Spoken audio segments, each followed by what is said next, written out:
108వ కీర్తన 11వ వచనం. దేవుని వలన మేము శూరకార్యములు జరిగించెదము, మా శత్రువులను అనగద్రొక్కువాడు ఆయనే.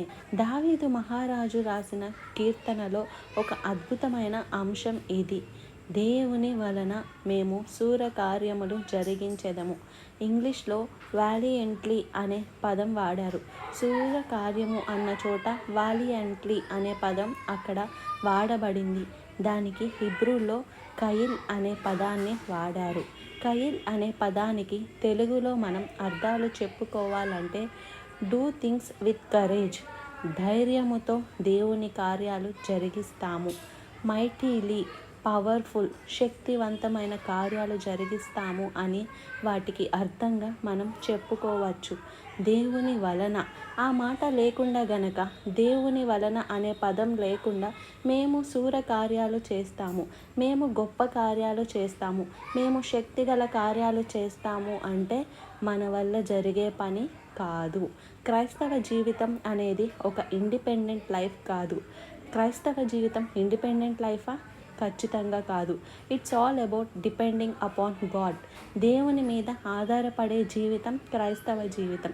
లోకస్తులు ఏమంటారంటే, నీవు అనుకుంటే ఏదైనా సాధిస్తావు, నువ్వు తలుచుకుంటే ఏదైనా సాధించేయచ్చు, ముందు నువ్వు అనుకో, ముందు నువ్వు నిలబడు, నువ్వు ఏదైనా సాధించగలవని లోకం కొన్నిసార్లు లోక సంబంధమైన జ్ఞానం కలిగిన వారు మనల్ని ప్రోత్సహించాలని మోటివేట్ చేస్తారు.